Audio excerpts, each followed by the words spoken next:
nagsulod siya dayon sa lulubngan.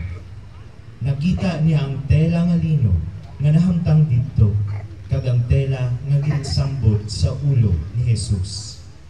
Wala ini nahamtang upod sa mga tela nga lino, kundi nabalulon. Dayon yadtong gintutunan nga una nag-abot sa lulubngan, nagsulod man. Nakakita siya kag nagtuo. Wala pa sila makahangop sang kasulatan nga nagasiling nga kinahanglan mabanhaw siya. Mga kauturan, bugal ko nga ginapresentar sa inyo ang aton anghel nga magabantala sang pagkabanhaw sang aton Ginoo. Siya amo si Brianna Anya Barrios Sabares, anak nanday Brian Hernandez Sabares kag Maria Chari Henit Barrios. Sila residente sang Zacarias Subdivision, Cabatuan, Iloilo. Si Anya, isa ka grade 6 nga estudyante sang Cabatuan Parochial School. Sa bahin sang iya amay, siya apo ni Ginoong Johnny Boron Sabares kag ni Ginang Rosini Toriado Hernandez sang Tigbawan, Iloilo. Samtang sa bahin sang iya Iloy, siya apo nanday Ginoong Nicasio Hiloca Barrios kag Ginang Oliva Ontanillas Hinit Sininabanwa. Mga kauturan, aton abi-abihon ang aton dampog karon nga tuig, Brianna Anya Barrios Sabares.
atuba nga ang himaya, talikdi ang kasakit kag kagha. Ang mga kasakit kag kagha nga imo na batyagan naghina, karon sa inyo nga pagkita ay himpit nga himaya kag lubos nga kalipay.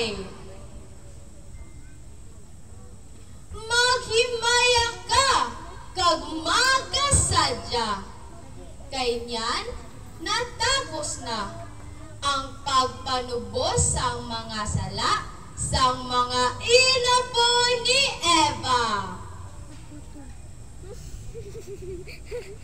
Yan ang bilidhon mo nga korona nga sa ulo mo napahamtang. Amo ang tanda sang paghigugma sang Diyos sa kalangitan. Inong korona sang paghigugma ang nagabanaag sining kalibutan. Naging inspirasyon sang katawhan, paagi sa pag-amba, kag pagdayaw naton tanan. Kag dito ka, kunina pagakoronahan, sa himaya nga matamis kag luntad, nga gintigana nga daan sa imo, sang Santissima Trinidad.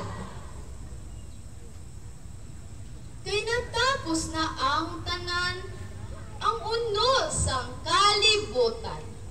Sa langit ka pagabalusan, sa himaya nga waay katapusan. Busa, paalam na ako sa mahal nga atubangan nyo. Kag dito, magahulat ako sa langit nga imperyo.